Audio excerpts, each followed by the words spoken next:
Hey everyone and welcome. This podcast is an alpha and may be subject to change.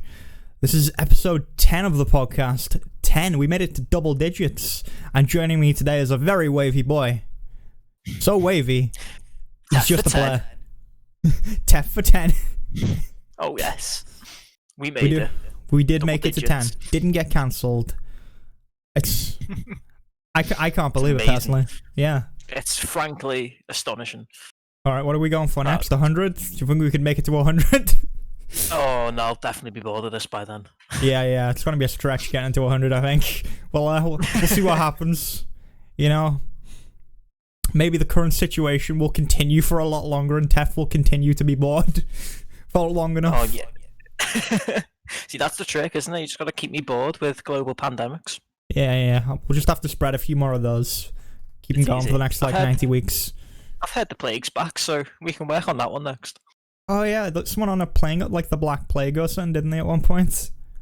Yeah, apparently there's been an outbreak of the bubonic plague in China, so, when you thought 2020 couldn't get any worse.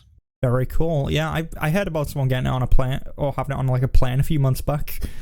Something like that, and I was like, huh, very cool. Glad to see that's back, It hadn't really got to do anything in a while, so, it's nice that it's got another opportunity to, It's back from the dead. It's the, Show it's the what it's made of. reunion tour. 2020 reunion tour. Worldwide. It's a worldwide People tour. go home. Alright, so, today's gonna be a fun week. I feel like there's not too much to talk about this week, so we're probably gonna be a bit of a shorter show. But, we'll see how We it always goes. say that. We always do say that. That's how we just start every show. But, you never know. Also, we don't have Ziff or Zolt this week either. Again, no surprise there. We need some replacements for them. We do. We should just make clones of them.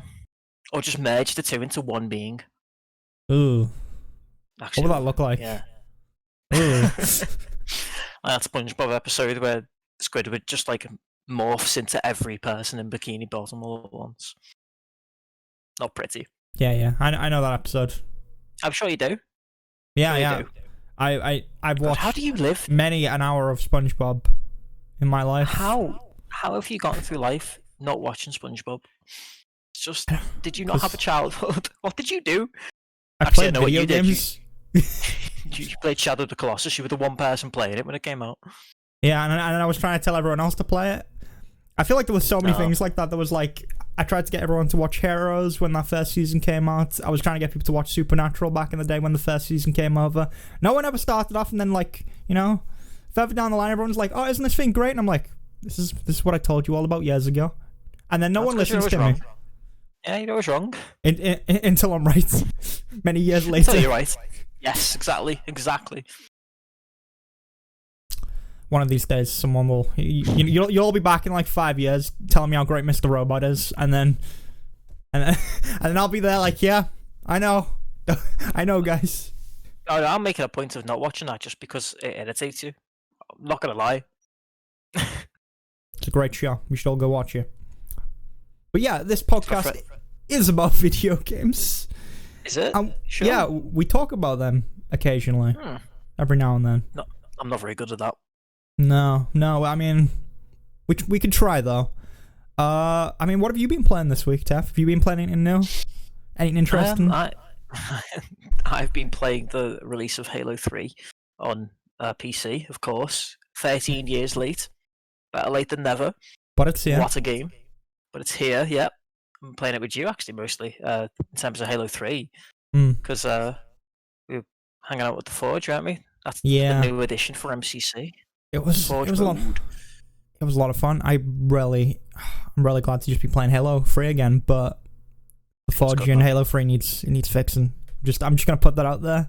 I keep dying anytime I spawn anything. That is because that's because of that new system they've put in, where now you rotate around the object, whereas it used to be that you moved freely and the object would just go wherever your cursor was. Which was an old system. To be fair, but it kind of worked. It worked on controller, didn't it? And I can see why they wouldn't want to do it with a mouse and keyboard though, because it would feel strange with a mouse and keyboard, especially for anyone who's ever actually built a level in a game engine on a PC. Because it always works that way, where you attach the object and the camera rotates around the object. But yeah, it does need to fix some with Forge, because the second you spawn anything, it shoots the monitor back, and usually you just smack into a wall and die. Yeah, I didn't really think that through. In my case, I'm like, just, I don't know, I'm like an elastic band getting pulled back and forth and thrown all over the place. You never had as many issues with it, but for me, it didn't want to let me place anything. Remember just trying to put down an elephant. It was good fun though. I did enjoy it. Reach was also really cool to play as well, with the Forge in there, all the new items they've got. Like that, the ship that you get in there is really cool. Like flying around that felt good. I told Ziff that you can fly one of them now in Forge, and I think he wet himself with excitement, genuinely. Because he wasn't there though, was he? No, he wasn't. That's his own fault. No.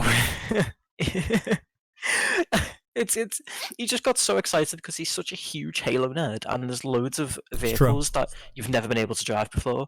Like there's a Covenant like fighter spaceship things that you could never fly before, and there's like 18-wheeler lorries. Wow, we've never been able to drive them in Halo before. That's exciting. Hey, they're great. Listen, imagine the machinima possibilities there would have been if they were all in back in the day. Oh man, just an entire machinima dedicated to trucking.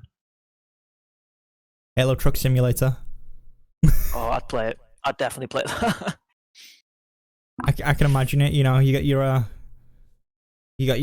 Spartan's arm sitting out the window. You know, the armor slowly melting in the heat of the 5 suns of the planet that you're on. And he's just listening to Lynyrd Skynyrd. Yeah. I'd definitely play that 100%. Just a long straight road through the elite home world, probably, or through a battlefield. All those grunts flying around, blowing up. Just an entire the rest of the planet's being glassed in the distance, and you're just driving like. Yeah, you know, you got a delivery to make. That's, you know, truck never stops. I want it directed by Kojima.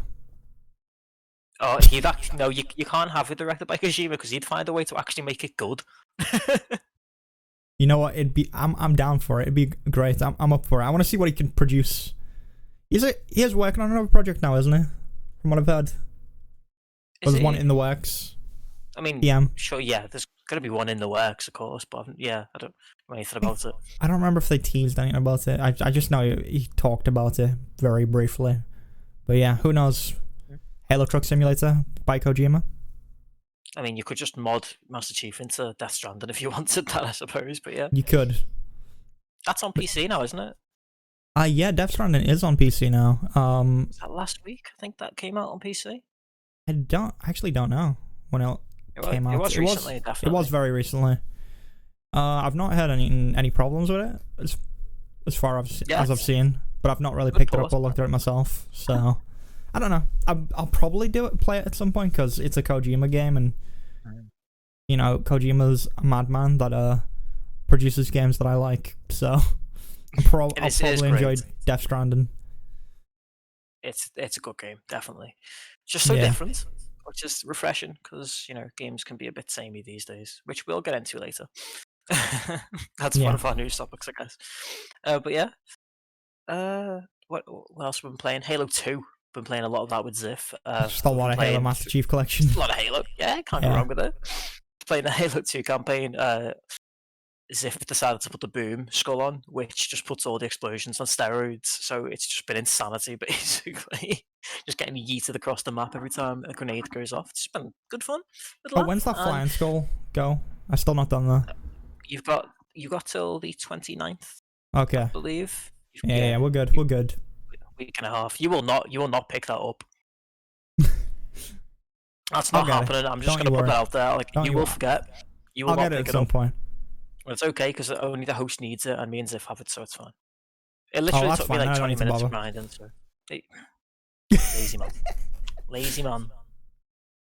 Just, you know, see, it's a new thing for me to collect. Yeah, okay, yeah, on Arcade. It's just to me, it's just that it's another thing to collect on Halo 3, and I can't stop now. Not after the many years I spent collecting all the bizarre things in the original Halo Bro. 3. Weird that it gives I mean, you all the after armor on Vidmaster, Halo I 3 can't really now. complain. Yeah, it does. Yeah. So I It's guess really that's why they strange. started giving out skulls instead. Yeah, it's one thing I really miss from old games where it was like, I think that was a really good way of doing achievements. Like, it gave you an incentive to do achievements other than, hey, here's some internet points that you have, or, you know, here's your Xbox points, or your PlayStation points, or your Steam points. I don't think Steam has points, but it's like, hey, mythical badge that you can put on your Steam profile and be like, look how cool I am, guys. Or Steam cards that sell for 0.002 pence. Hey, good money. Okay. There's a market for that. Yeah, I know what you mean. To be fair, yeah, all the armor types are there by default now. You don't have to earn any of them, but now they're bringing in skins. Ooh, Halo's got a battle pass and skins now. To be fair, you don't have to. It's no microtransactions. It's all like in-game stuff, which is really cool. Yet there are microtransactions in Halo 5, so it's a matter of time. I really hope they don't bring them in, but like so far, this is actually a really cool thing to see. Like, yeah, I don't really care much for the skins that they're putting in from what I've seen, but it's cool that it's there. You know, it's cool that it's free. It's something extra they're adding to the game. They're not taking something away and being like, hey, let's package this to them in this, you know, battle pass for $5.99. Yeah, exactly. And it's just so cool in general that they're adding new features to games that are between 10 and 20 years old now. Like Halo 1 never had skins before, and never had all these new textures for the weapons, and it's just never been a thing before, and I think that's so cool. And the new skulls as well, the fact that they're adding skulls to Halo games now. Yeah. It's just, it's great. It is super cool, and hopefully they continue to develop that, because MCC it's went under a lot of changes since it first came out. Yeah. Hopefully that means they'll also change the Forge. You know, hopefully that'll be a quick fix. Who knows? We'll see what happens with that. But yeah, it's been really cool. It has. I'm loving it. I know you are too. Very much so. I'm trying to think if I've been playing anything else. I did quickly play the start of Watch Dogs 2 because that was free on Uplay, wasn't it? Is it still free right now? No, it was. You had to. Well, it was a bit of a mess, really. Supposed to be during the UB Forward conference or whatever, wasn't it? Yeah, but Uplay went down during UB Forward, so you could claim it for like the next day afterwards. So I did claim it, and it took like 4 days to show up in my library. But then I gave it a go. I only played about like 2-3 hours of it, and I've always wanted to try Watch Dogs just because I've always just wanted to turn all the lights on green. I'm not gonna lie, that's all I wanted to do on it. Yeah. But it seems pretty good. I do quite like it. It's just another Ubisoft game, but to be fair to it, it's not got the most original Ubisoft game, to be honest. Yeah, it actually is. Like I was expecting just modern Assassin's Creed, but it's actually not got the usual Ubisoft trappings, really, for the most part. It's not, so far anyway, it doesn't seem to have any towers, and the way you find missions is different. You actually have to explore the world. Towers. Watch Dogs 1 did, at least. I recall. So far, I've not seen anything from what. So far, from what I've played, it seems like you find side missions by just driving around and basically just discovering them, which is so weirdly un-Ubisoft. But maybe later down the line there'll be towers where it'll pinpoint them for you. I'm not sure. I wouldn't be surprised if that was the case. But yeah, it does seem really different, and I'll be playing more of it when I've got time. It looks fun.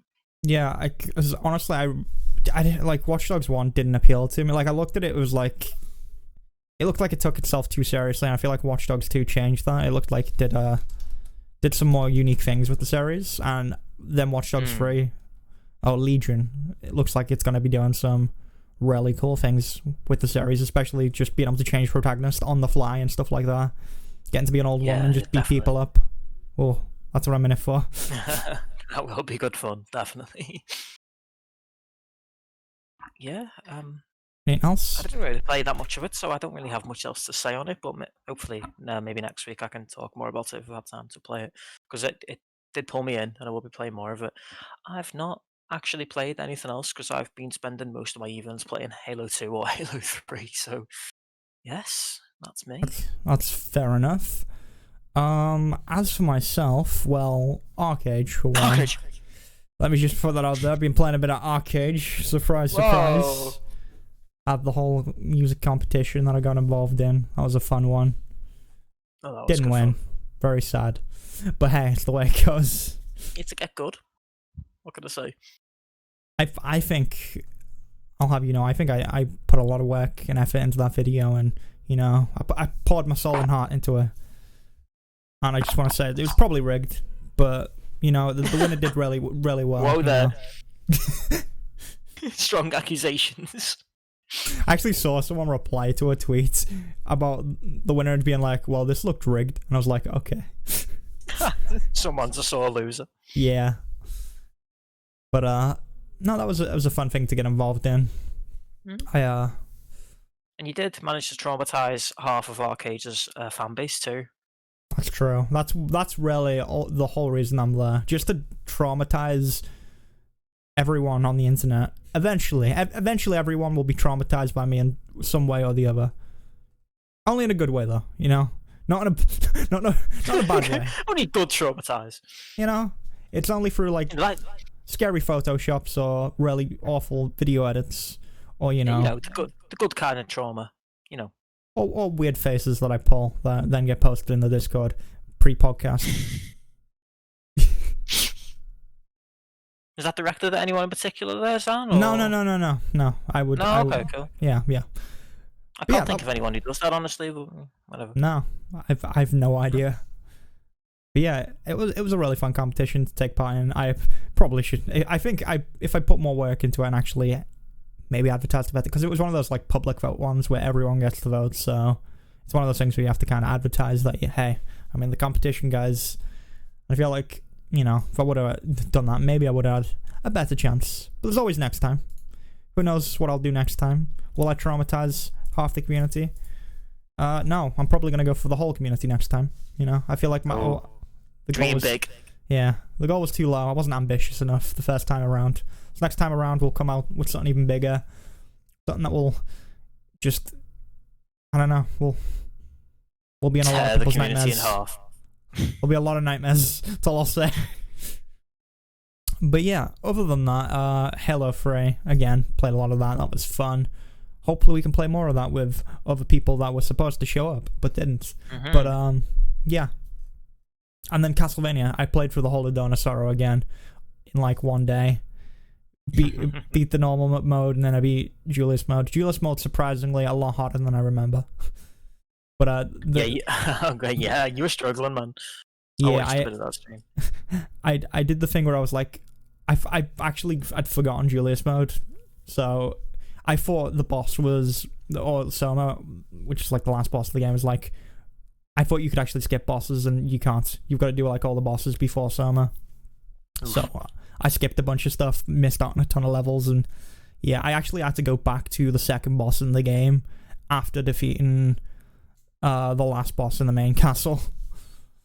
So I had to do that. I had to go back to the second boss, and I think I had to go back to a few of the other bosses as well.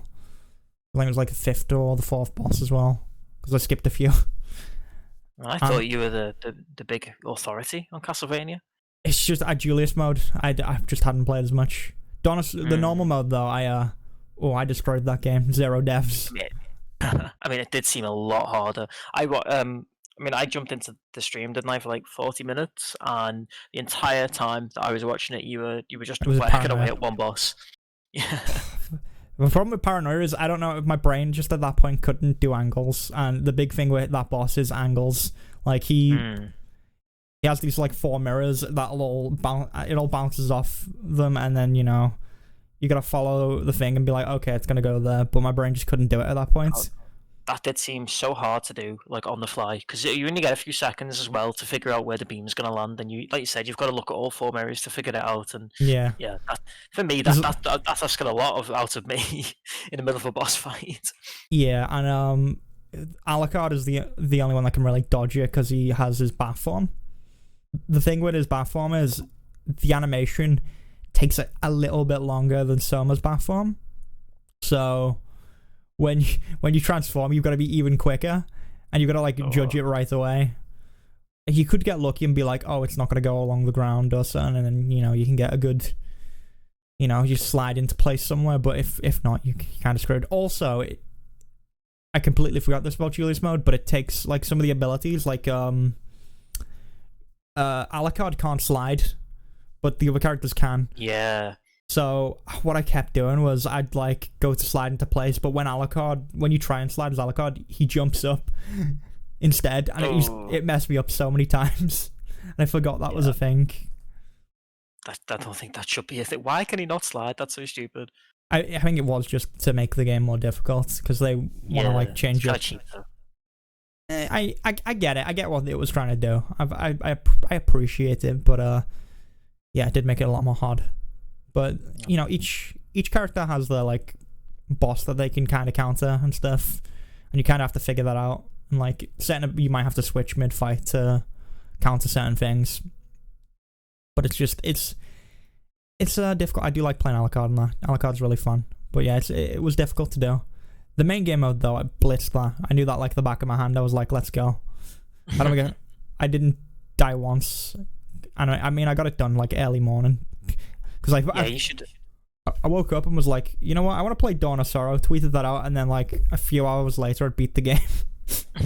Yeah, didn't you told me that you were originally planning to do the standard game mode on stream, but then you like opened Dawn of Sorrow just to make sure it was working, and then whoops, it was 4 hours later and the game was finished. Yeah, that happened. I'm not gonna lie. We've all been there. It's fine. We've all been there. Remember one time I sat down and I was like, oh, I feel like some Resident Evil. So like I put Resident Evil 1 on, and this was like I was playing the superior version, which is on the DS, funnily enough. The best version of the original Resi before the remake. And I just sat down and thought, oh, I'll just play it for a few minutes. Usually I do just play Resi 1 for literally like 20 minutes and then I get bored. But like this one time I sat down and I played it, and I was just playing and I wasn't really thinking about it, and then it ended and it said game time 7 hours, and I looked up and it was dark and I just hadn't noticed time passing at all. Like I was gonna say, it's quite a short game, maybe you did like a very quick run. You've played that game plenty of times, maybe you got like 4 hours. You're like, no, it'd been 7 hours, you look, it's like pitch black.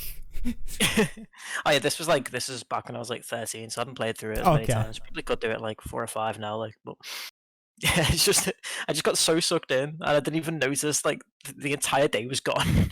Yeah, it happens.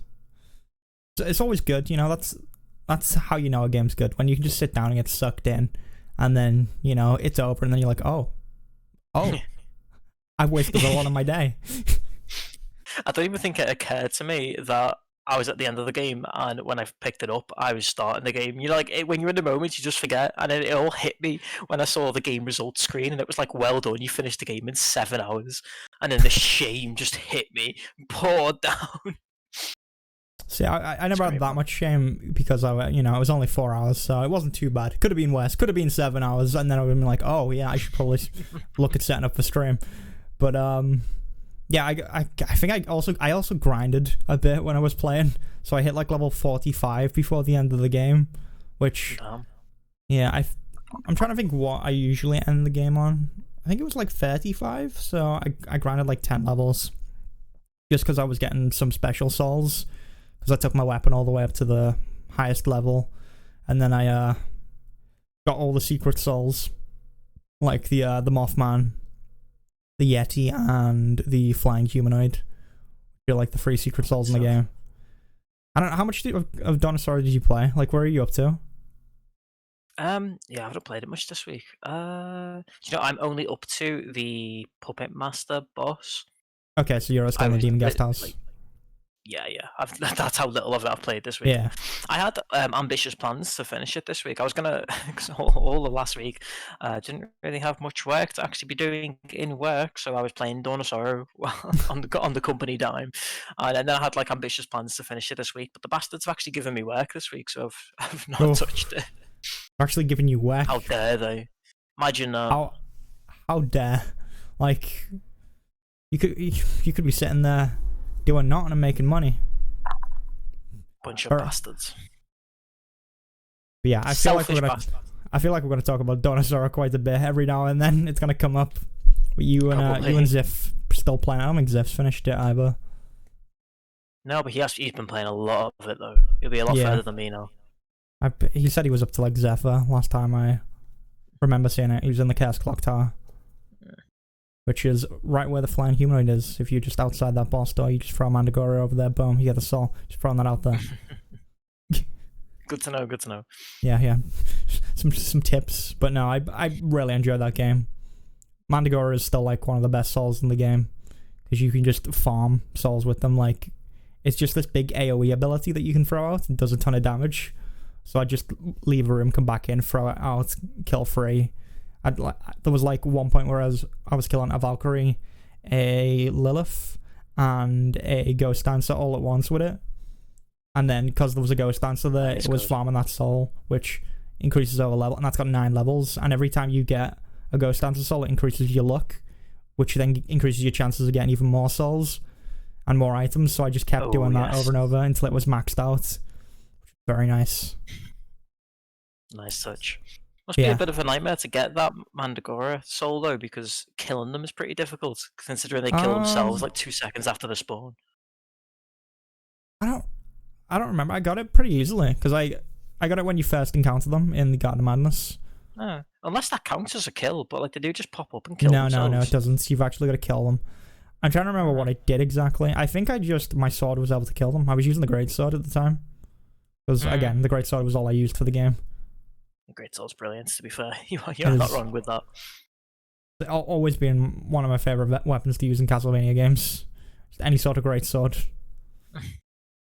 But big arc, it's great. Yeah, because you can also catch them with the back of the arc as well. Yeah, that's it. It's like all around you in a full like a sort of AoE effect essentially. Yeah, and if you're jumping as well, you can move while you're doing it, and then Castlevania has the really cool thing where you can just control yourself while you're in the air. Which is very nice to use, especially when you're trying to I'd jump forward, swing, and then pull back as the top of the swing hits them. So I get a bit more distance.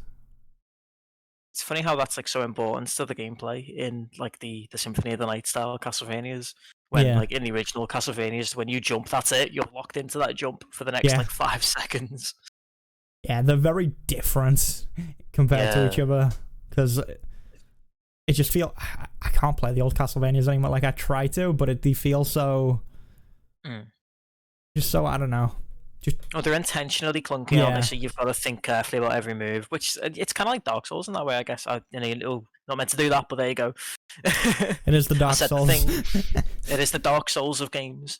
No, but it's that same design philosophy, isn't it?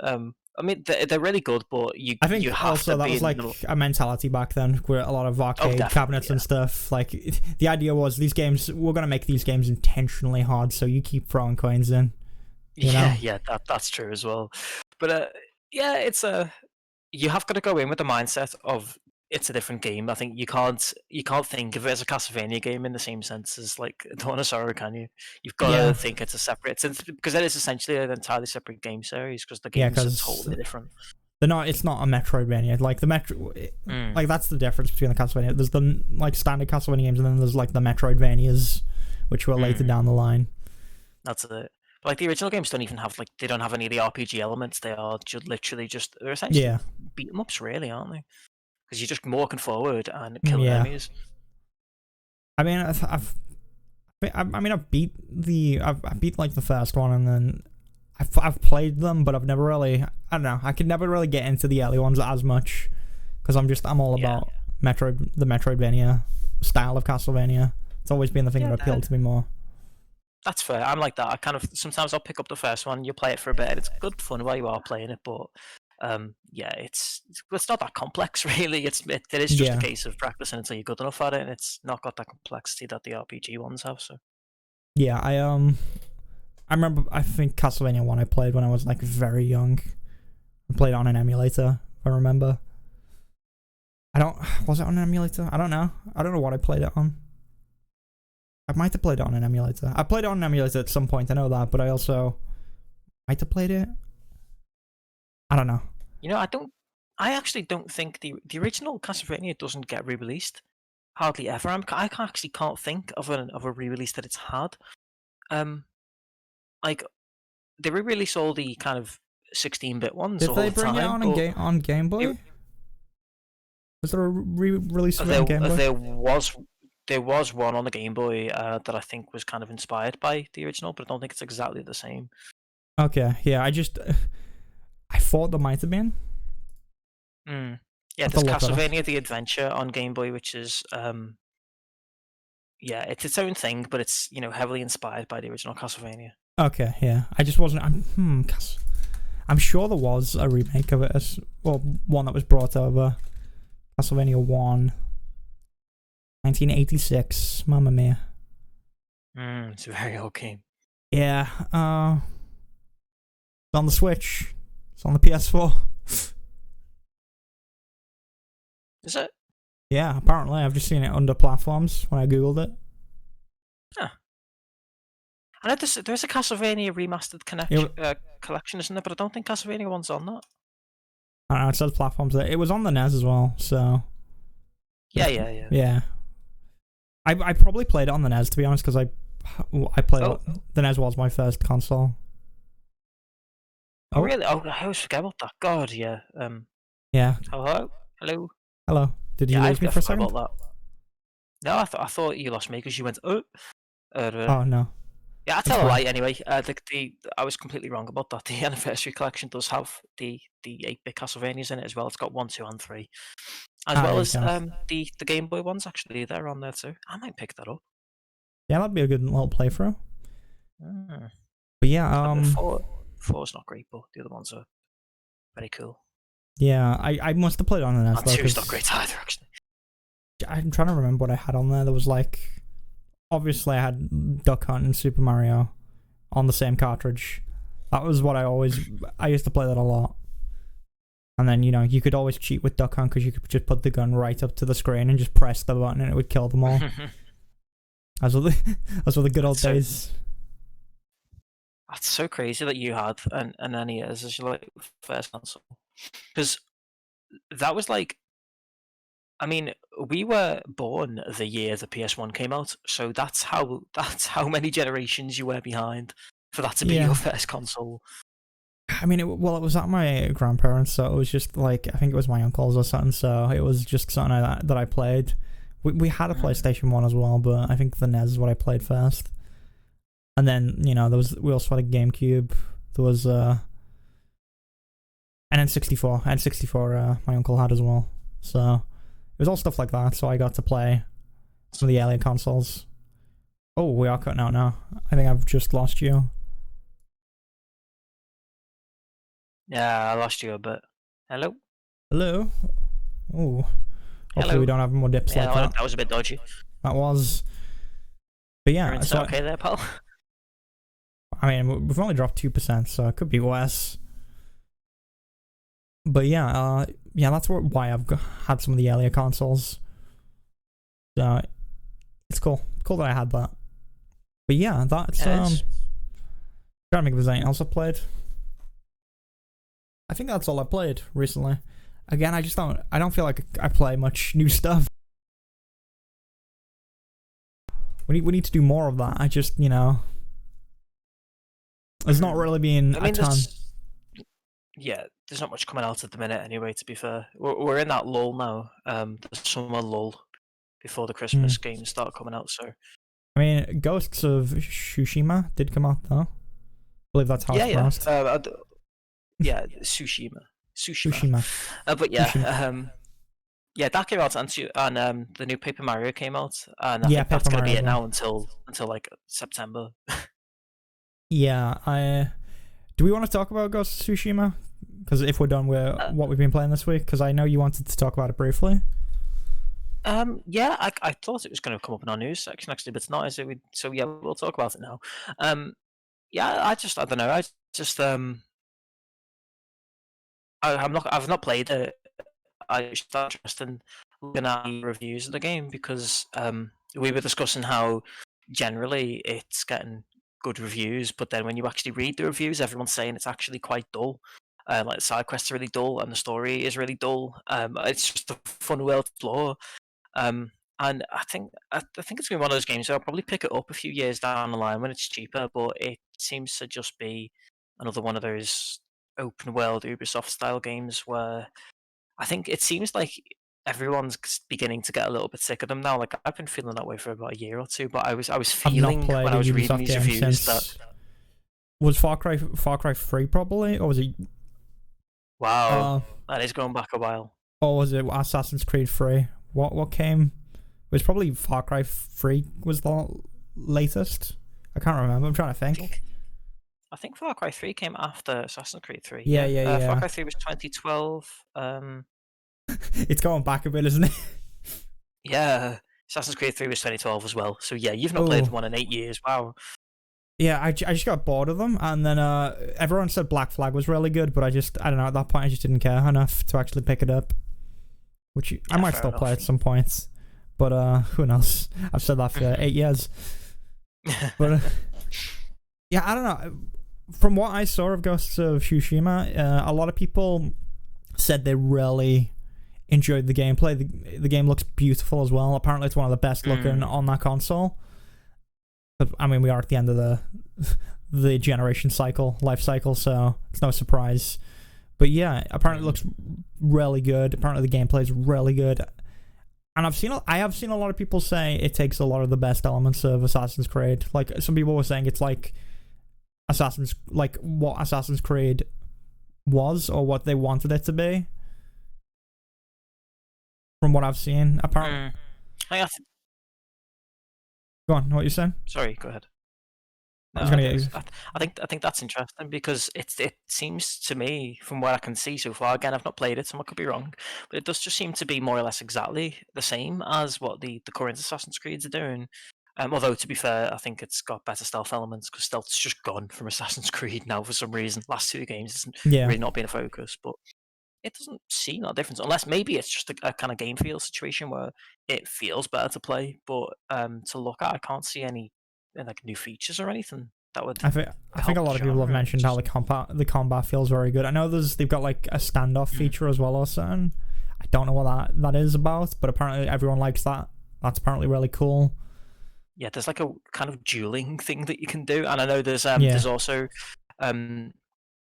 when enemies like first approach you, there's a tiny like sweet spot moment where you can just slash your sword across them and it like slices them in half and it's an instant kill, which is pretty cool. That's pretty cool. Yeah. That is cool because it's the whole thing's a love letter to like old school Japanese samurai films, isn't it? So, even though it's a story, I'm losing you a bit, Tef, again. It's like, but it's kills. Oh, yeah, I'm losing you quite a lot, not gonna lie. Oh, yeah, that's fine. Well, hopefully it'll just recover. Hopefully. But yeah, you were just saying how it was a love letter to like old cheesy Japanese samurai movies. Yeah, which definitely is, and it's a funny mix really because the art direction and the story is very gritty, but then at the same time it's trying to be very very cheesy and cliched. It's like intentionally cliche, which is like will be fine, but it does seem to like want to take itself seriously as well. It's like it kind of doesn't know what it wants to do. It's both things at the same time. But that seems to work for the combats because it makes the combat really cheesy, which I'm a fan of. So yeah, so I mean, from what I've heard, the story is kind of dull. Like the characters, for the most part, are like they take themselves very seriously, and come across pretty dull because of that. But that's I can't really say anything about the game. So again, I've not played it, but that's the impression that I've got is that apparently it's like it takes some of the best parts of Assassin's Creed. The combat feels good, and the game looks really good as well. But that's all I've really gotten from it. It's also interesting because it's by Sucker Punch, which they also did Infamous and was it Sly Games as well? Yeah, they did Sly as well. Yeah. So it's a very different game for them. It is, yeah, definitely. I mean, it's got little bits of Infamous there with the open world, I guess, but and weirdly, like Sly Cooper, if you go back and play Sly 2 and 3 now, they're kind of like a strange Assassin's Creed before Assassin's Creed was a thing. They're actually quite similar games. But I've never played Sly, so I can't really say. Oh man, you are missing out. They're great games. But yeah, I think did you play Infamous Second Son at all. That was like a very early PS4 game. So I really enjoyed that. Actually, That was a very colourful game, from what I remember. It was. It's good fun, good like sandbox game. And they released that like right at the start of the PS4 lifespan, and then they went dark, and they've just worked on Ghost of Tsushima for the whole generation. So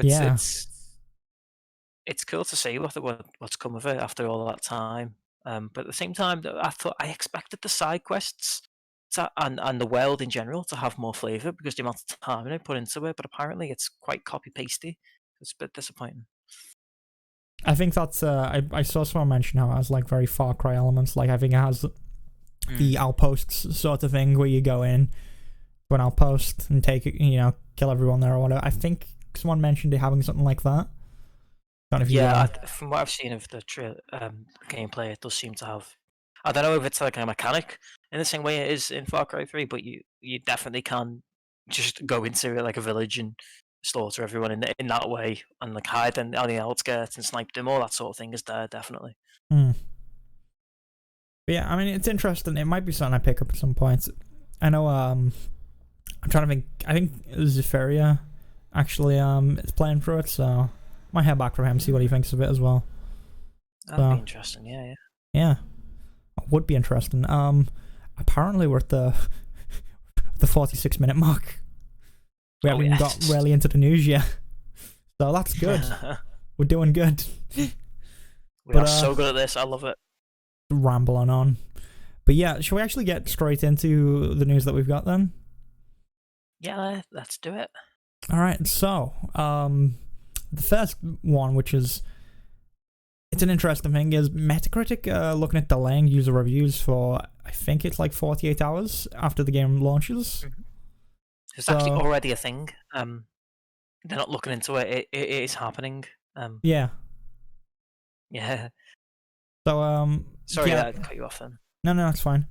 But yeah, that's interesting, especially with it's mostly to prevent like meta bombing and people. I don't know if it will prevent that. It'll probably help in some way, but I still think there'll be people that go out the way to negatively review games they've not played or things they just don't agree with or like. That's always going to be a thing. Yeah, you're always going to have trolls, but I don't think it's not intended to stop the trolls. I think it's trying to stop the reactions, like the gut reactions, and which is exactly what happened with The Last of Us 2. And it's funny because they're going, Metacritic are going, this has got nothing to do with any particular game. It's more of a general thing that we're doing. No game in particular. No. This is 100% because of what happened to The Last of Us 2. Druckmann's on the phone with them being like, yeah, okay, just get that in place. Honestly, it's probably been a thing for a little while.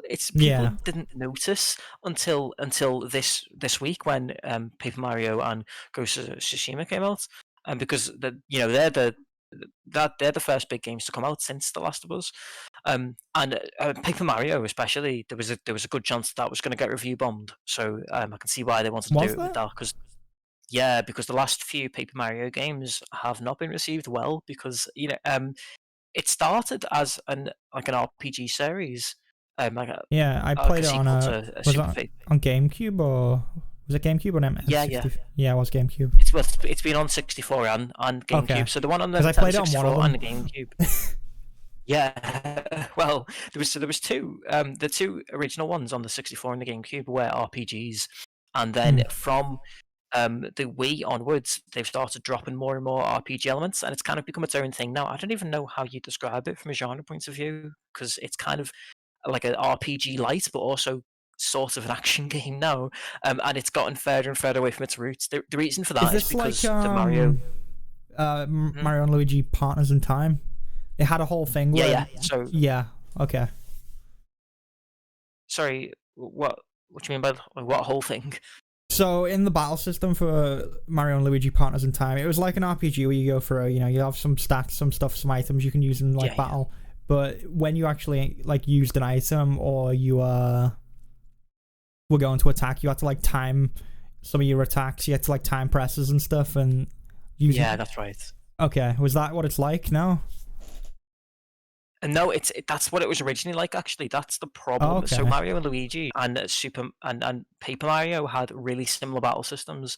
They were essentially the same games. It's just that Mario and Luigi was kind of portable, and Paper Mario was always on home consoles, but they were essentially the same game.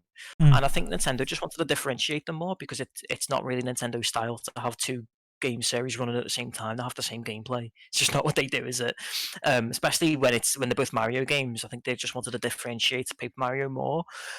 So Okay. it's gotten further and further away. The Wii one, which I played actually, was good but very different, and people were like that's okay, that's a good game. It's kind of different. But then there was two on the Wii U that got really bad reviews, and now Paper Mario's got a bit of a bad reputation, and it's literally is just because it's different from how it was before, and people don't like the fact that it's so different now. So that did run a risk of being review bombed. Apparently, it's actually pretty good. Again, it's not an RPG, the new one, but it's good at what it does, and it's actually had pretty good reviews. But yeah, I saw some excitement for it. Because I did see some excitement for it because a lot of people are. There's people who are like big fans of the old, Paper Mario games. Like I've known some people to say that's like one of their favorite games. People actually really love that series. So yeah, the one on the game. Door, I think it's called, is considered like one of the best GameCube games, and that's a big thing to say because there's a lot of all-time classics on the GameCube. Yeah, but yeah, I mean, it's good that it's doing well. Glad to hear that. But yeah, I didn't realize there was any risk of it getting meta bombed. But it's interesting. It didn't. That it couldn't have done anyway. Yeah, I think it's probably a good thing to put in place. I think Metacritic. It's never really been the best place to judge, judge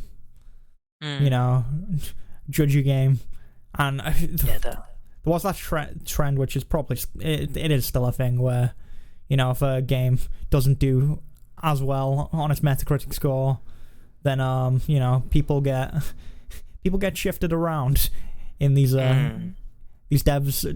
Sometimes don't get a good time. Sometimes I think there was talk to people not getting bonuses and stuff like that happening if they didn't hit a certain score. New Vegas. Was it New Vegas? God, that was a while ago. That was a while ago, yeah. So I don't know if that's still a thing. You don't hear stories about it anymore, but I feel like it's got to still be there in the industry. I mean, probably, yeah. Let's be real. It's the game industry. They're not nice. Not nice out there. We've been complaining about crunch for years, and that's still not changed. It's just seen as a standard, Honestly, wouldn't surprise me if it's still a standard to be like, hey, guys, you didn't get an 85 on Metacritic. You got 84, guys. That's no bonus for you. You're gonna have to have you working over Christmas on that next game. Or people just straight up getting fired over stuff like that. That was It was. I don't know. It's a good thing though. Hopefully, it'll prevent meta bombing and people just again got reacting to whatever they see on the internet and being like game bad, game dev must know, bad game. And gamers are very good at that, annoyingly. Yeah, don't make sure you don't put any SJW stuff in my video games, okay? Otherwise I'm gonna go give it a 0 out of 10. Yeah, it turns out in Paper Mario he's like trans and he wants to become cardboard, so they didn't like that. Oh no. Sorry, that was awful. Let's quickly move on from that. Fine.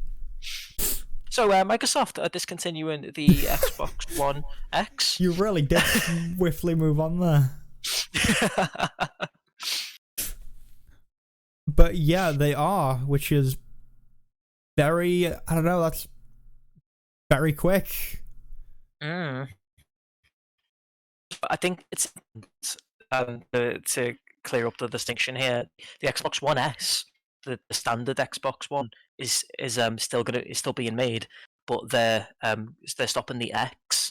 And honestly, now that it's been pointed out to me, that seems like a really logical business move, because when you're trying to push your new console as bigger and better, you don't want to have a weird point in the middle. The way people go, oh well, I can't afford the new one, so I'll just get the one that's almost as good. You know, I guess they don't want to do that, do you? It does. I guess it does make sense, definitely. Doesn't help that they're terrible at naming consoles. Yeah. Oh god, I know. Yeah. Yeah. You know, I didn't even think of that, but that'll definitely be part of it because you can't have the Xbox One X and the Xbox Series X at the same time. Yeah, that'll confuse the boomers. Like the Wii U it confused me at first. I was looking at it, being like, "Wait, what? I don't get it. I don't understand." And I was like, "Oh, yeah." It's like the Wii and Wii U all over again. You know, yep. People thought the Wii U was just like an attachment for the Wii or something. They didn't think it was a new console. Yeah, that's true. Yeah, it's But yeah, I mean, it makes sense. It's just very sudden. Like, okay. I think it also, it's a good representation of how Microsoft are looking at the consoles now. This is kind of going to link into our next article too, because it's. Do we want to take a break before related to this, isn't it? Because we have a lot of Microsoft talk. If you like, if you want to stop it now before we launch fully into it, because I guess there is another like related thing coming up, isn't there? But yeah, because we're about to hit the hour mark. Okay. If you want to wrap up what you're saying first. Yeah. I'll give you a little teaser. It's just showing how generations are changing, or at least Microsoft's idea of a generation is changing, and it's now going more like how phones are, where there's just, I think it's moving towards a model where there's going to be a new model every year, and the old ones will be like slowly discontinued, and it will be more in like the way phones work, where you can buy an older one, and you're just gonna keep upgrading every few years when you like, rather than it being a solid, lot of talk about one that console as well. for 5 years. Clearly, the way Microsoft want this to go, and I think this is the first step in that. It makes sense. They're just cleaning up their product line. Apple have been known to do it. They've removed phones that are like in the middle of their like product line, because it doesn't make sense anymore with the new models that are coming out. It doesn't make sense to have them there in the middle of the line, and it's exactly the same thing here. So they're just moving towards that concept of generations. It's just different from the rigid generations we've had in the past. Yeah, I think like Sony are looking at this as well. We've seen a lot of talk about this coming generation of backwards compatibility. There's been a lot of talk about that. There's been, I think I even had an article a while ago where someone was saying, I don't know if it was a Sony executive, was saying something very similar about how they want to approach the next few generations more so like the mobile market and phones. I'm sure we had this discussion at one point. I don't know if you remember. I did, yeah. But yeah, so this is definitely the way the industry wants to move. We'll see what happens with it. But yeah, we can talk more about that after the break, just a little tease for now. So yes. Don't go anywhere, everyone, and we'll be back in 10 minutes or so. And we're back. Yo. Welcome back, everyone. Hello. We just had a small intermission of memes.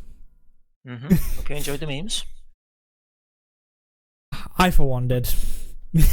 Zan just came back from his tea break, just to discover the insanity that's unfolded.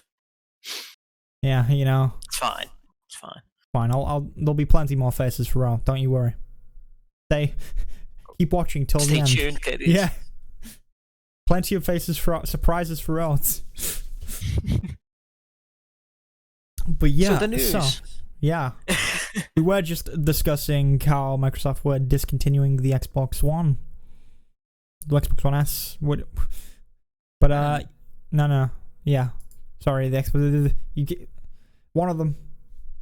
The Xbox One X. You've got, see, it's the confusing. They need to change it. Yeah, it is. It's awful. It is. I'll give you that. But yeah, we got a lot of Microsoft news this week. It's mostly in Microsoft news, to be honest, and then we got some other fun topics to discuss towards the end. Again, surprises for us. But yeah, we had Phil Spencer confirming that there's no first-party exclusives for the Xbox Series X for the next couple of years, which is interesting. I don't know exactly. Not technically news though, is it? Because there's not been Xbox exclusives for a few years now anyway. Yeah. I mean, it's interesting that they do that with a console launch, though. Like, yeah, they definitely, yeah. I think that's got to be unprecedented, surely. Yeah, I suppose so. It's I mean, if it just means we're gonna have a lot of games that are also on PC, that's a cool thing. I like that. Exclusivity is bad for the consumers, but it's just you don't expect to see that from companies. You don't expect companies to be like, hey, again, I guess it is Microsoft, so it's gonna be on like the Microsoft Store or somewhere, and they're gonna be like, well, yeah, they're making money either way. But then not every like Xbox Game Studios game is as Microsoft Store exclusive. I mean, Master Chief Collection isn't. That's on Steam. Yeah. So I don't know. I think the way they see it, I guess, is if you're gaming on PC, you're gaming on Windows anyway, so Microsoft still make money out of it. So I suppose that's the way they're looking at it. I think it's also I don't know. I guess with the way they want to approach newer generations of consoles now, maybe this is just a thing. Maybe they're not too worried. They'll just imagine people will just end up picking up consoles anyway along the way, and maybe they see this as like, hey, we put out this console this year, and the next year we'll put out the one after, and maybe people will pick up the cheaper one, the older generation, and then the people that need are those people that go out and buy the latest, and they always need the latest, will get it. Maybe that's how they see it. I think so. Yeah, I think in general what they want to do is they want to make Xbox more of a platform, almost like a brand, really, isn't it? It's not going to be one console anymore. It's not going to be one specific console generation like consoles have been in the past. Because I know they're calling it the Xbox Series X now, in order to differentiate it from the last generation. But I know their game plan is to eventually just call it Xbox. It's the same with Windows 10. That's still called Windows 10 right now, but eventually that's just going to be Windows, because Windows has gone the same way, hasn't it? And you won't know because you run Windows 7 because you're strange. But the game plan with Windows is to make that an ongoing role. Yeah, well, viruses are plenty, but it's fine. Not me viruses. I'm sure you are riddled with viruses. I'm sure it's fine. It's fine. Whatever. Who cares? Well, not the worst one, so I'm all good. Because I don't leave my room. Not a value on your beer. I didn't even consider the Rona then. Like, it's just a part of life now. It doesn't even strike me as news anymore. It's just the world out there. But anyway, that's what Microsoft are going apparently it's still a thing. Apparently, I wouldn't know either. I don't really go outside much myself, so it's fine. Except for when you need to get those liter bottle of Lucozades. Yeah, that is the only reason to go outside. It's true. There's literally nothing else out there for me. Anyway, Microsoft. Yeah, I'll let you continue. Sorry. I don't even know what I was saying anymore. It's fine. Yeah, it's just this is what Microsoft are doing. Everything's going to be a rolling platform now. They don't want to have any former generations anymore with any of their products. It seems.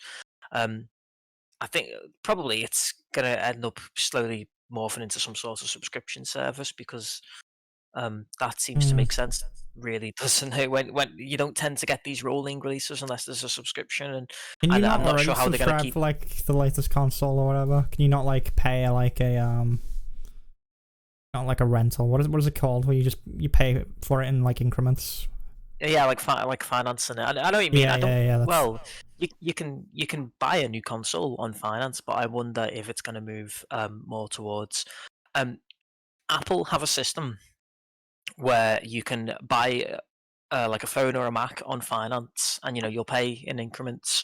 But after a little while, you have an option to upgrade to a later model. Yeah, that's how I assume they want to do it. Yeah. That I wonder whether they'll do it that way. It depends. We don't know how often we're going to see new generations of Xbox. It might be like every year, or it might be every couple of years. I think it makes more sense for it to be every few years. I think it's going to be bi-yearly, probably. Yeah, bi-yearly would make sense, definitely. Because you've got to strike the balance too. You don't want it to get too complicated. But then it's worked for phones, I guess. Phones have yearly releases, and older ones eventually, aren't powerful enough, and they get dropped in terms of compatibility, and that doesn't seem to confuse the boomers too much. So if it's working there, then maybe it'll work on consoles. Yeah, I've never really financed a phone or paid for a phone in any form, so I don't really know too much how that works. But yeah, I assume that's the direction they want to head. And I've just never really. My thing is, I've only got like a smartphone when I was like 20 something, which is probably like 21 when I got a smartphone. So that's probably weird for my generation. Strange. Yeah, it's a very strange one. Hey, I didn't need one. I had my PC, I had my console. I was good to go. If I want to talk to someone, I talk over Discord or Steam. I guess. But back then. Yeah, no, but you can access the internet everywhere. Then again, if you don't leave the room, yeah, you don't need internet anywhere else. Big brain. Yeah, I guess that's fair enough. I only know so much about that with Apple because like one time I bought a phone, I was cornered by the salesman, like, oh, you can upgrade if you get enough finance. I was like, oh, I gotta love those salesmen. Care. Really, I actually did get it on finance, but didn't. The upgrade route's just like obviously it resets your finance if you do upgrade. So yeah, it's just who cares? Phone lasts you like 4 years anyway, realistically, especially these days. Yeah, this one's got me by for a while. That's kind of gone off topic a little bit. It has, but I mean, it's still relevant to a degree. Yeah, no, I do think that's what Microsoft are going for, though. So it is worth discussing how all that works, because I think they're trying to copy that model. Yeah. So. And then we're gonna have. I don't know how Sony are gonna approach it. I don't know if it was a Sony exec that talked about how they wanted to make yearly console releases or something along those lines. I've not heard anything about that. I'm sure we had an executive. It was either Microsoft or Sony talking about this is the way they want the next few generations to go. I don't remember. Horizon's coming to PC, isn't it? So Sony are dipping their toes into putting some of their exclusives on PC now too. So it just seems so odd to me. It makes sense why Microsoft are doing it, but the fact that Sony's doing it now, I mean, Horizon's quite old now, to be fair. It's not exactly bringing the latest and greatest games to PC. They are releasing 2 as well, and that's gonna be. Is 2 gonna be exclusive? I think so. Yeah. Yeah, so I mean, it might be like, hey, marketing for Horizon Zero Dawn 2, because like, hey, come get it on the PlayStation 5, guys. I can't remember what Horizon 2 is called now. Oh, Forbidden West. Yeah, because you're in San Francisco on that one, aren't you? And the other one, I assume you're in the East or somewhere. I don't know. I have no idea. Not played them, but yeah, it's PS5 exclusive. Horizon Forbidden West. Do you reckon it'll be a timed exclusive? Do you reckon it'll eventually come to PC? I mean, maybe years down the line, like the first one did. But I don't honestly. When I don't think Horizon Zero Dawn 3, they'll be like, hey. Probably. I think this. I don't think this is the major game plan for Sony. And the narrative in the news at the minute is that Sony seems to be sticking to the rigid generations, and they want to keep having exclusives, which makes sense for them, honestly, because Sony have loads of really good exclusives. Why would you ruin that? Because for me personally, I'm not going to consider an Xbox for a split for a second, because they don't have any exclusive games. Why would I have an Xbox? Yeah. I've already got a PC. I actually don't need an Xbox because I have a PC that can play games. So there is just no incentive for me to buy one. But I'll get a PlayStation 5 because it's going to have probably more Yakuza games on it, more Persona games. It's going to have yeah, it's more your jam. Like all the Sucker Punch games. I mean, I was focusing on the weeby games then. They do get all the Japanese games, which does help if you're a bit of a weeb. But it's more than that. They got all the Sucker Punch games as well. Or when they come out once every 5 years. There's loads. My mind's gone blank, but there are loads of developers that develop exclusively for PlayStation. Half the time, I don't even realize they're exclusives. Honestly, I just assume they're on Xbox, and then I find out years down the line that they're not. I'm like trying to look up this story now, see if I can find any. I just don't know what to type to find it, so I don't know. I'll have to look that up after the show. But I'm sure there was. I think it probably was a Microsoft exec talking about it. It'd make more sense. But it's going to be interesting to see which way the other consoles go, because I think Nintendo is always going to be in that spot where they're trying to do something, new and different every time, and they'll be the more gamey, fun console, and then. If Xbox takes like hey, let's blend all our generations and do the mobile sort of approach, I don't know what Sony will do, because you'd assume Sony would follow suit with Xbox, because they've always been at direct competitors with each other, while Nintendo have always sort of been like, hey, we're over here, we're just having a good time. You two fights. I think, but it would be good if they differentiated more, because I think that's something they definitely need to do right now. Because as it currently stands with this generation, Microsoft don't have anything going for them because they're two identical consoles, except the one has got less good games. It's as simple as that. So they do need to differentiate in some way if they can't have exclusives. Yeah, because I honestly don't know what I'm trying to think. There's not really been a lot of exclusive games or games on the consoles this generation that have had me excited. I don't know. Like, guess maybe I'm just more into PC games now, or I don't know what it is. Like Bloodborne. Bloodborne was the one that was like, okay, I gotta play that. But other than that, I guess Horizon. Everyone said Horizon's really good, but I didn't play it. There's Naughty Dog, although that's a bit controversial these days. Yeah, Naughty Dog's a big one as well. And then, of course, you've got Knack. Can't forget Knack. Oh, good old Knack. Can't wait for Knack on the PS5.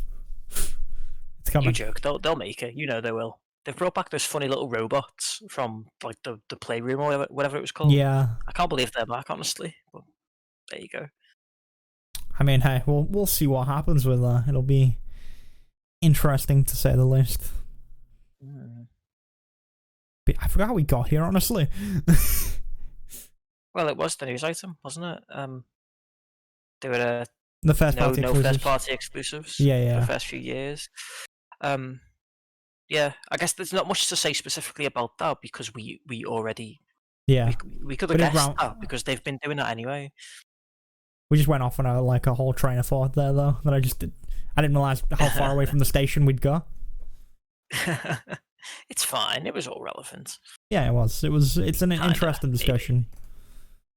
And I don't know, it'd be really weird to see 3 different, game consoles, all like the main consoles, all go in different directions. Yeah, I would prefer that, honestly. Yeah, I mean, the Switch, Nintendo have done it for ages.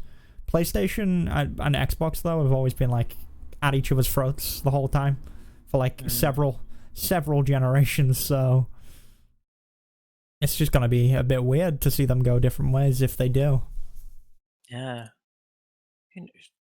But yeah, it's really honestly really hard to tell how things are going to look 5 years down the line. At the moment, I think the games industry is going to be really, really different in like 5 years' time, but I just don't know exactly how yet. But you can tell that things are changing.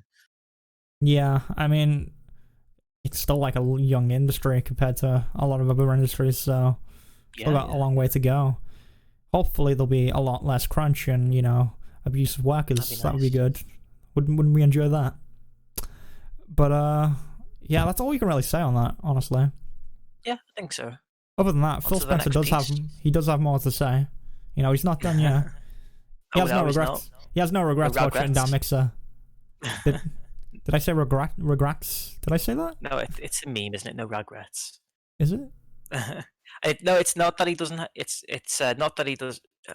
You said he has no regrets about shutting down Mixer. That's not what he said. He just said he has no regrets about Mixer in general. Yeah, very different sentence. Yeah. Let's say how it is. He's like, you know what? We tried. No, honestly, I genuinely quite like his outlook on this because it is one of those. It didn't work out, but we learned from it. You live and learn.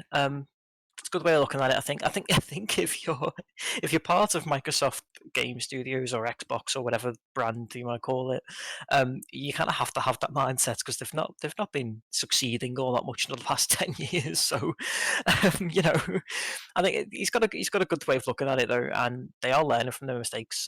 I imagine the Mixer streamers probably will, don't like the idea that he was like, yeah, you know what, we learned some things. It wasn't for us though.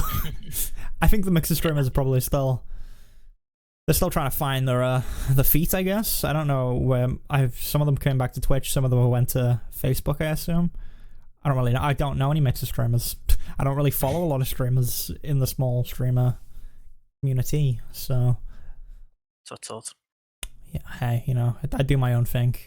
That's what makes me unique. I don't conform to the norms of Twitch. I do what I want.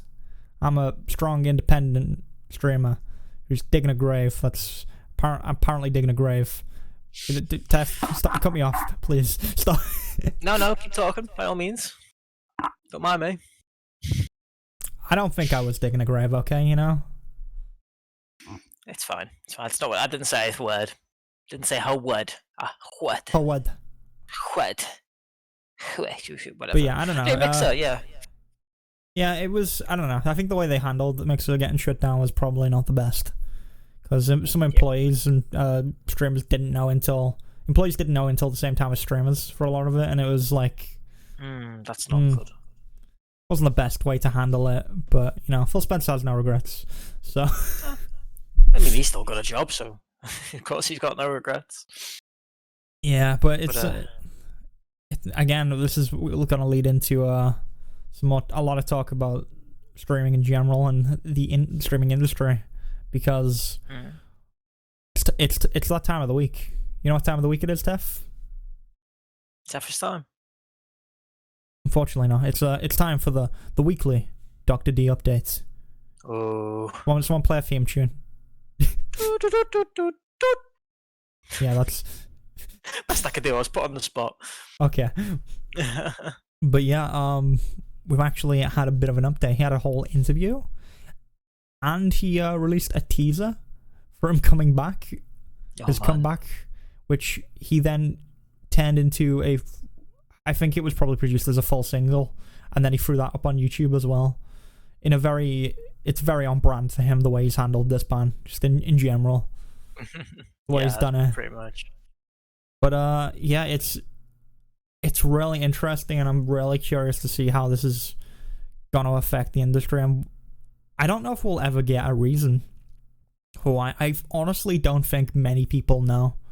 I think a lot of the people that you've seen say they know probably don't know. I think this is a thing that's between, like, I think like some top Twitch execs know, and I think like maybe the head of Discord as well probably know, but I don't think there's anyone outside of that will actually know what's going on, honestly. Because this has been very tight-lipped, and even that said, go on. They are the doc. He was talking about potentially he's considering suing them, and you know, if it gets to that point, Legal then action, all those documents, you know, that's all public domain, so you may end up finding it that way. But you know, if it goes that way, they might just settle and you know, have like a non-disclosure agreement of some kind where neither party talks about what happened, which that's probably the way I think it's gonna go. I think you can speculate all day about what actually happened, but seeing him just be able to, him and his team be able to put together like a teaser and throw that out, gives me a lot more confidence that it wasn't something that was really bad that everyone was alluding to when this ban first dropped. It makes me worried that it might be something petty with Twitch, like, because this came from a Twitch like exec. It was someone further up, and I don't know, it's worrying that we might have a situation where they've decided to just cut him, especially when there was a big contract that was only signed a few months back it was a multi-year contract for I don't know how many millions, but it was millions was involved. So it's interesting. I don't know. Some people have theorized that it was something petty, and then they also like okay, well, if we Mixer shut down, we don't have the competition. I don't know if that comes into it, but you know, Mixer shut down, we can just get rid of this because he's kind of his character's controversial, and we can just cut him, and then we don't need to deal with him, and then we also don't need to spend money on him as well. But I don't really see that. I don't know. Yeah. Like there's a lot of theories, but none of them add up entirely, do they? Yeah, you're right. So it's impossible to know. It's one of those things where it just seems like a really, like, if it was that, it seems like a really strange business decision, because prior to that they were like, if they wanted to let him, if they wanted to get rid of him, they would just let him go prior to that. they wouldn't have paid him a multi-million-dollar deal. And if it was something petty, well, I mean, I could see Twitch. I could see someone in Twitch, like management at the top, being really petty about stuff and just getting rid of someone, because I don't know. I feel like Twitch gives off the impression that a lot of the management are like younger, and they're not very good at handling business situations as well. Which I don't know. Again, it's all speculation, but yeah, I don't know if there's any part of the interview that you pulled out that was like interesting to you in any way. Funny you should say that, actually, because I was just about to say, in that interview, kind of linking into what you were saying, really. He's left Twitch, but he can't seem to decide on where he wants to go to next, and he alludes in the interview to this idea of spreading himself out across different platforms. Syndicating his content. Yeah, essentially, yeah. He describes it as creating like a Doctor Disrespect platform where there might be some stuff on like YouTube and some stuff on his own website, the Champions Club. I think that's interesting to me, because it shows that there isn't any strong competition against Twitch at the moment. Like, I know, like, YouTube seems like the most obvious one, but the fact that he can't just jump onto, or he's decided not to jump straight onto another service and just focus on there. Like, it's almost like he doesn't want to put all of his eggs in one basket, which might be. I think that's smart, though. Yeah, it's definitely the right decision. Yeah.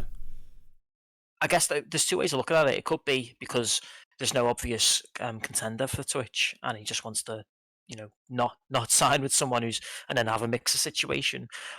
Or it could be that because he is such a controversial figure, relying on YouTube probably would be a bad idea, because YouTube's quite banhammer happy these days. YouTube's actually gotten a lot better. Honestly, like YouTube lately, I've seen they've gotten in a position where they've got like the CEO, Susan Wachowski, whatever her name is. She's been going around and talking to a lot of top YouTubers. Like, she goes and meets them in person. And they actually have there's a lot of communication in YouTube now that wasn't there in the past. Yeah. But even with that there, though, they're very much YouTube, by the very nature of its structure and how it was built, it's at the behest of the advertisers, and you got to be so careful about what you put on there now. And I can see why he has a similar situation. Yeah. On the internet in general these days really is like that now. The whole internet is like that.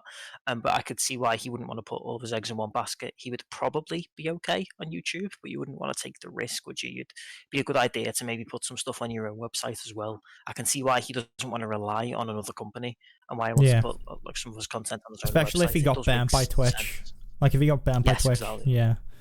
But also, another thing to note is he's one of the few Twitch streamers that actually, they want to try and do something more like Ninja. Ninja was one of those people that went mainstream in a sense, and I think that's really what he wants to do with his character. Like, I know he was working on a TV show of some kind, and he's made a lot of appearances on stuff like Jimmy Kimmel, I think, and shows like that.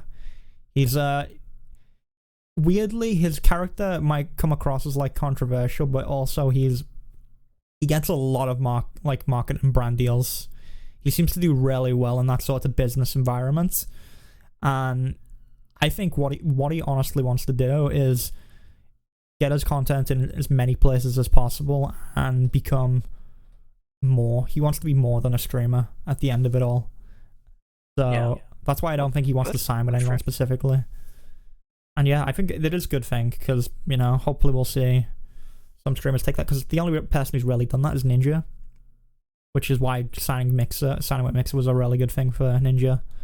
But no one else has really tried that, I don't think. I'm trying to think what other streamers are really going mainstream. I don't know if anyone.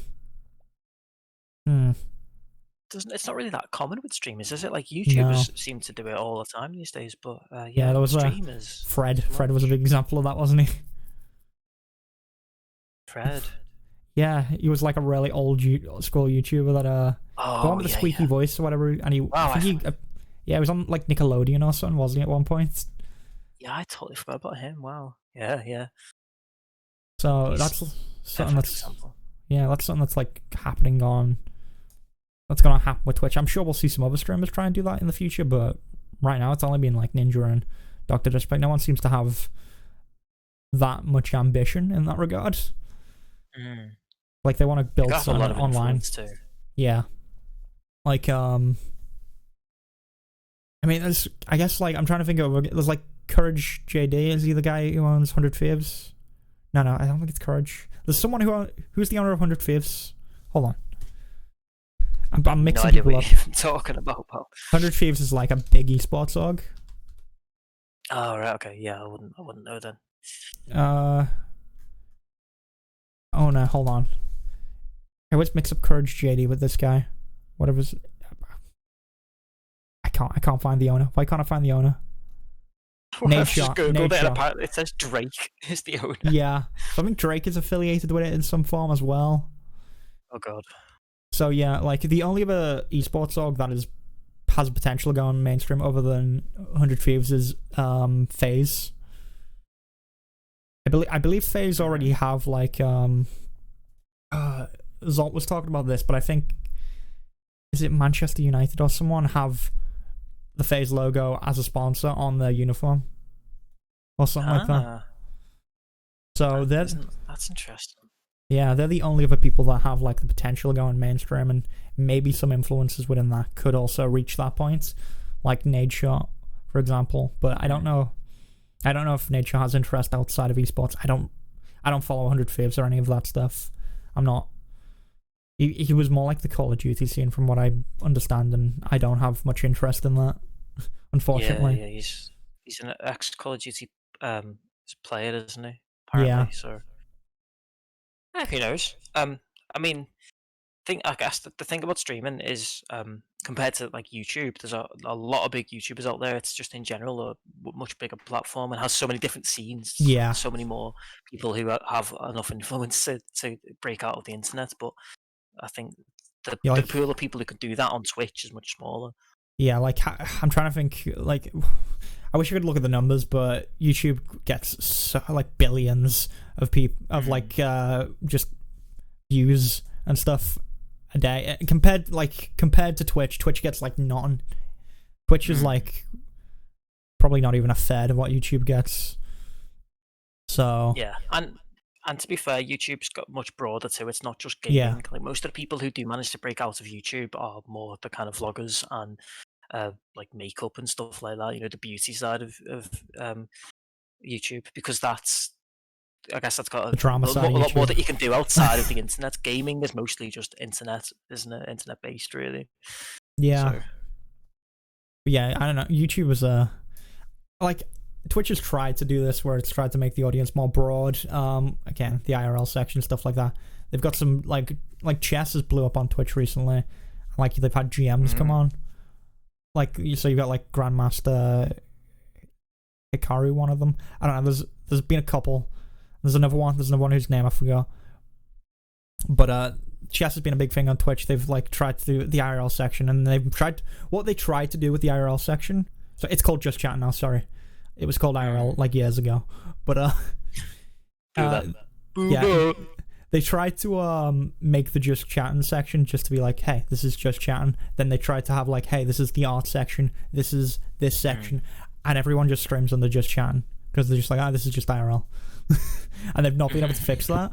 So it's been a thing where Twitch, again, just over the last few years, I feel like it's stagnated, and I don't know what they can do to really, break out and grow even more or a faster rate. It's a hard thing to do. Part of it is the way the website's designed, because it's terrible. Just gonna put that out there. It's great. All we do on this Twitch podcast is rag on Twitch, like every episode. Okay, I may have been streaming on Twitch for 3 years, for like the last 4 years, but I don't like Twitch. Yeah, real talk, Twitch is shit, and I actually don't use it outside of this. I don't use Twitch outside of actually streaming. Like, if I want to watch a Twitch streamer, I'll watch them on YouTube. That's just where it's at. I do that. I watch I watch quite a lot of Vine sort of stuff actually, but I watch the VODs when they get uploaded to YouTube. Usually that's like 6 months later as well, but I'd rather wait for them to appear on YouTube. Yeah, it's just, I don't know. Twitch needs to just, they need to do something, like do something with VODs or clips. Make your site into something else that isn't Twitch. Just stop being Twitch, basically. That's all we ask. But yeah, I mean, I honestly do prefer YouTube at this point. I just like watch stuff on YouTube. I've been posting a lot of videos on YouTube. You know, I'm a YouTuber now. I don't know. Am I more a YouTuber or a Twitch streamer? I've been doing Twitch streaming for longer, and I still do my schedule, but despite uploading. So yeah, I'd say you're half and half at the moment. I'd say. Yeah, I'm now an influencer. Ooh. It gives you shudders. Yeah, it hurts. It does. So. But yeah, how did we get here? We were talking about dog. Oh yeah, but yeah. So again, I think YouTube can. I think YouTube's where he's probably going to end up doing a lot of his main stuff, and maybe he'll have his own site that he does stuff on as well. Because YouTube, all YouTube needs to do is flick a switch. I've been saying this for ages. Oh, there we go with the flick a switch speech. Every episode, the flick a switch speech. All they got to do is when you search on YouTube, you have the videos on the left, and then you have the streams on the right, and then, you know, someone's like, you know what, I have more questions from this one video that I just watched. Let me click this stream on the right, and then I'll ask them directly. And then they just got to clean that up a little bit, and there you go. YouTube is just... it's not going to kill Twitch, but I think Twitch is going to slowly lose more and more market share if it doesn't do something drastic. Yep. I can't really say anything that I've not already said, because we do have this conversation every single week, and you're not wrong. It is a matter of time, but I'm not really even particularly that bothered, because honestly, ever since streaming started, I've always kind of preferred the more edited down, curated content on YouTube anyway. Streaming's a bit too loosey goosey for me personally, but people like it, so I think it's fun. We have fun bantering on it. That's we have fun. Yeah. Being on a stream's great fun. Just watching someone else have fun is not the same. It's not the same. Not when without it being edited, so like there's loads of air horns going off constantly. I'm not entertained. Yeah, I've got I'll get an air horn button just for you, Tef, that we can just play every now and then. Please do. Oh, I would abuse that though. I would really abuse that. It'll be one of those MLG, air horns where it'll just go off like several times to like the beat of some meme song just for you. Oh man, yes, please do that. I want air horn sandstorm. I will settle for nothing else. Yes, that definitely. That actually sounds brilliant. I bet. Airstorm. Airstorm. See, that's probably, it would be ingenious, but I bet you it's already a thing. I'm gonna look it up. Don't mind me. Yeah, no, it's fine. Oh. Is it? It's yeah, okay, there's a video called MLG The Rude Sandstorm.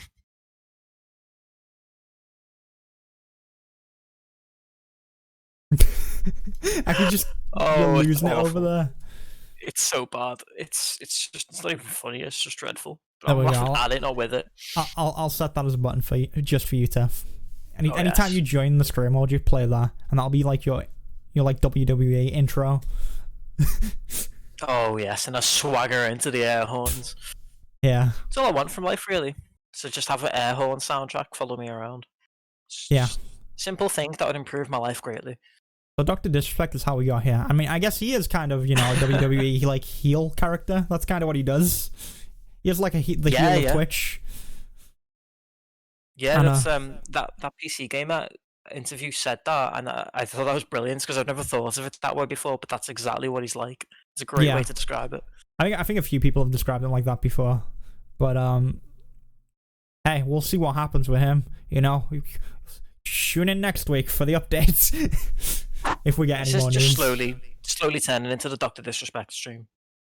This podcast. Don't tell Twitch that, they'll take us down. DMCA'd. I'll go to YouTube. Or you can find us on Zanrise.com. Yeah. ZanriseClub.com. / Zanrise on YouTube. Make sure to check that out. You know, just Zanrise on YouTube. You'll find me there. But yeah, one last news article for the day. This is going to be a fun one to talk about. Oh boy. Are we ready to talk about that One Gamer Girl FMV game trailer that everyone's mad at? We ready to talk about that one? Sim Simulator 2020. So, I mean, shall I let you open up with your thoughts? Because you had a long, like, 30-minute discussion before the podcast. Oh, yeah, I did. I'm not going to go that in depth with it, but it caused like a whole discussion with my partner. But I think it's like so overblown. The utter hatred for it. Honestly, I thought it looked quite funny. I think the issue is that people were taking it really seriously, and to me, it just seems like a really cheesy sort of B-movie horror thing. And I just think it looks really funny, and I would have loved to play it. I probably won't get a chance to now because it's just been deleted from the internet. 4 days after the trailer came out, it's just gone. But I thought it looked like good fun. I mean, even if it does turn out to be a simulator, it's just funny, isn't it? Don't take it so seriously. Yeah, I do think a lot of the internet overreacted to it because that's the way it goes. You know, the internet loves to get the pitchforks out whenever something comes out that they just dislike, or maybe they've just not had something to get angry about for the past 10 minutes, so they need something to jump on. Bored of ragging on Toulouse 2 now, so it's just the... Go on. I'll let you go first. The extent of it that gets me. It's the fact that that trailer was released 4 days ago, and now like the website's gone, the trailer's gone. There's just like no trace of it. I genuinely don't think it's going to be released now. I think it's just getting scrapped. I think they've gone a little bit too far with that. The developers, honestly, you know. Games have been ragged on before and survived. Imagine if No Man's Sky had done that. But yeah, it's just like it is definitely over the top though.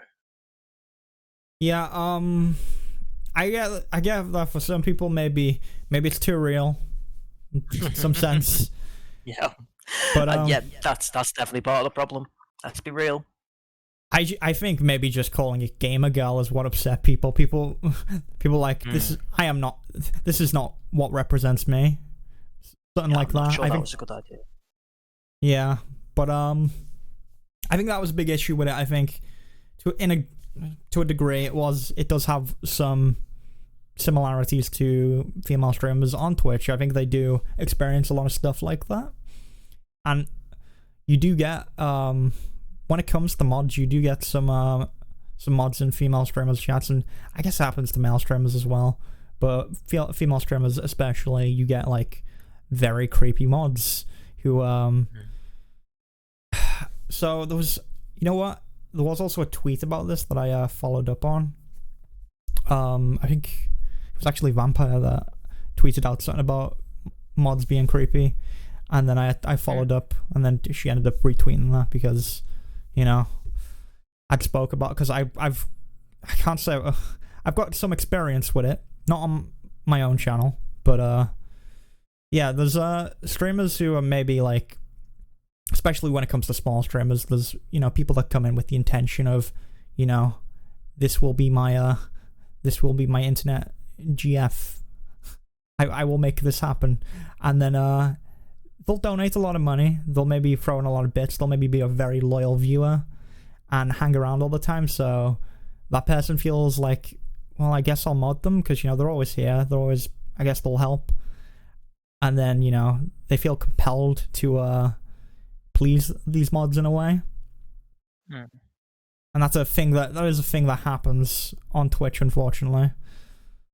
So, because again, not a lot of small streamers know how to deal with these situations, and they feel like, oh no, well, this person's giving me a lot of money, and I rely on them for my income to a degree, and I think this game, in a sense, is going to play on a lot of those factors. We see how it gives off the impression that there's a stalker involved in some way.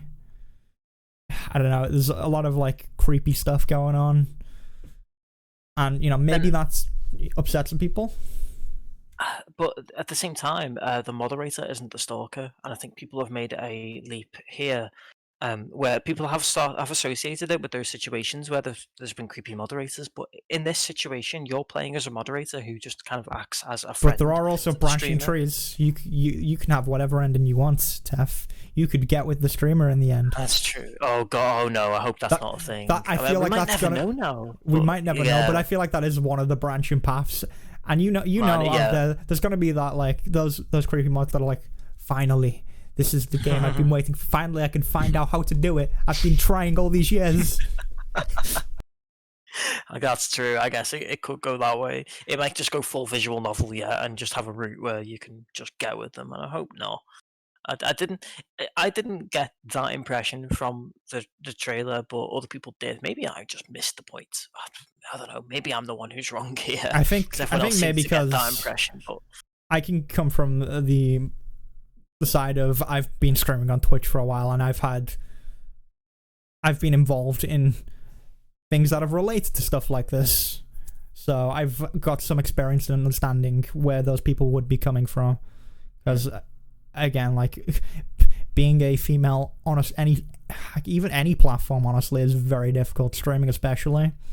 And it can it can be very mentally tiring for a lot of those people. But yeah, we're not really equipped to talk about it though, because we're not gamer girls. Well, it's kind of hard. You might not be.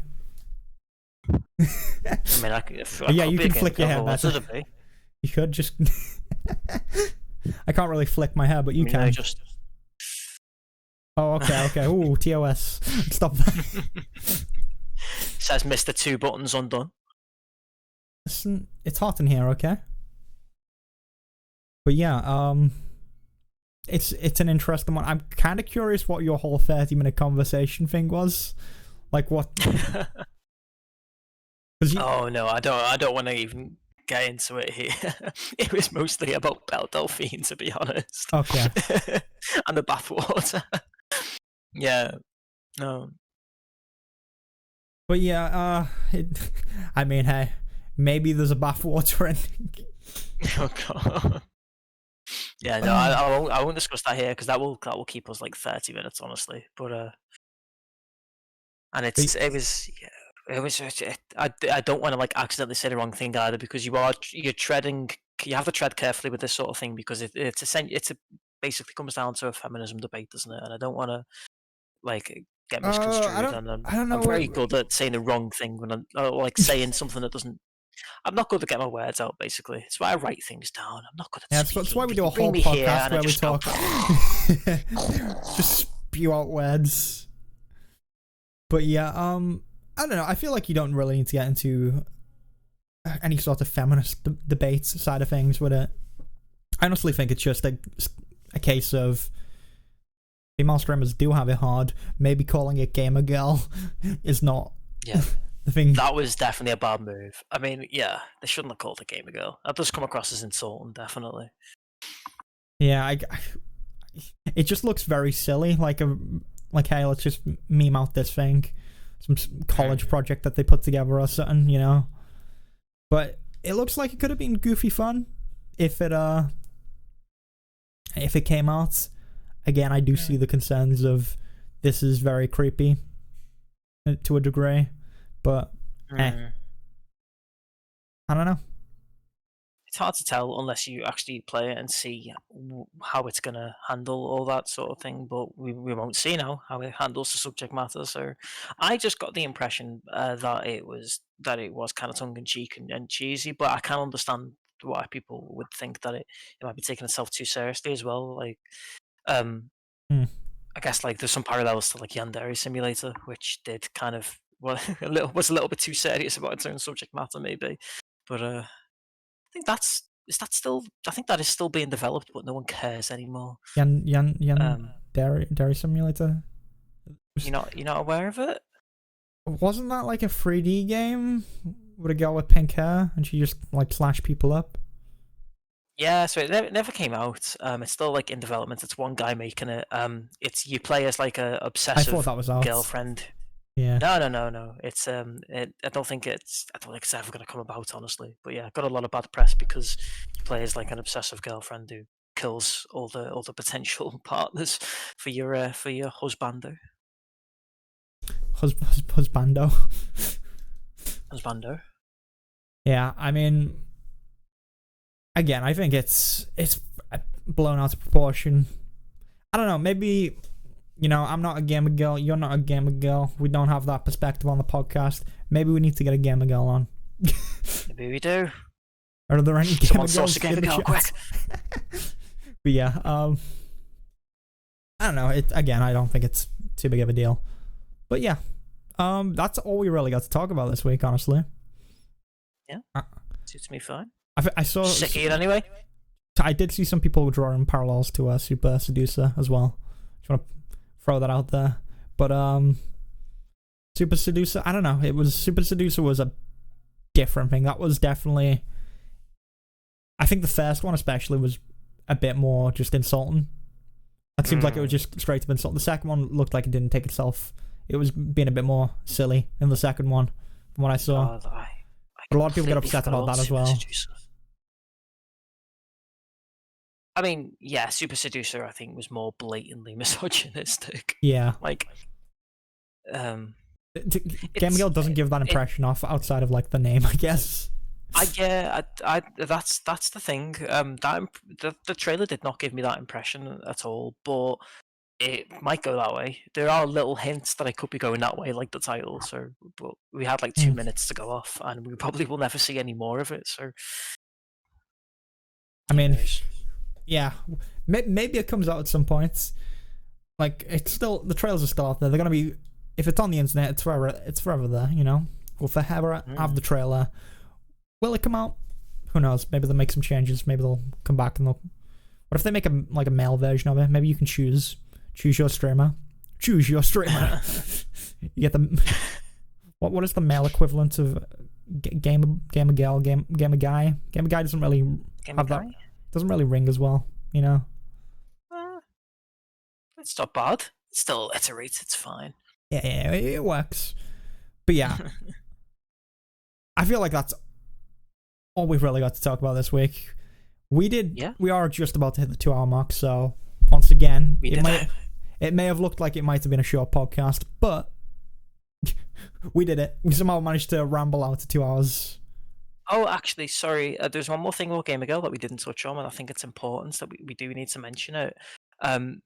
The developers tweeted about it, saying that Gamer Girl's about the impact user comments and actions have on a streamer's mental health and well-being. That's verbatim. I've just read that from the tweet.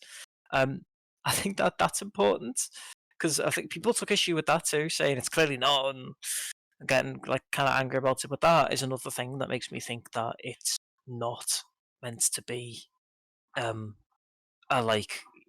visual novel where you get with the Gamer Girl. I don't think that's what it was going for at all. Yeah, and that I think the branching path definitely gave that impression. Yeah, I just, it's not really the impression I got of the branching paths. Honestly, I thought it just meant it was a different way of unfolding the mystery, but we don't know.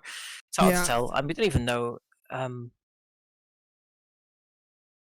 I think it's one of those things where what these do. Oh, you cut out. I thought you weren't talking for a moment, and then all of a sudden you sped up, and I was like, "Oh, okay." But yeah, I think I could definitely see it, showing the issues that chat and stuff can have on mental health, because that's a really important discussion to have. We only recently just had Reckful sadly pass away after Everton, which really sucked. But I don't know if that one's a hard one to talk about, because I guess it, streaming and stuff definitely took a toll on him, but he also had other stuff going on as well. Yeah, I won't talk about Reckful too much. So that was a very sad one for me. You can imagine. Yeah, it's just, I just think it's interesting that they're saying that that's the vibe they were going for, and they've tried to change the viewpoints, the perspective, if you like, and say that this is what we're aiming for with the game, but it didn't seem to work because they still took everything down afterwards. So, yeah, I think honestly, I hope what they do is maybe they rebrand it. Maybe they just like they go back into development, rebrand it a bit, come back out and be like, hey, here it is.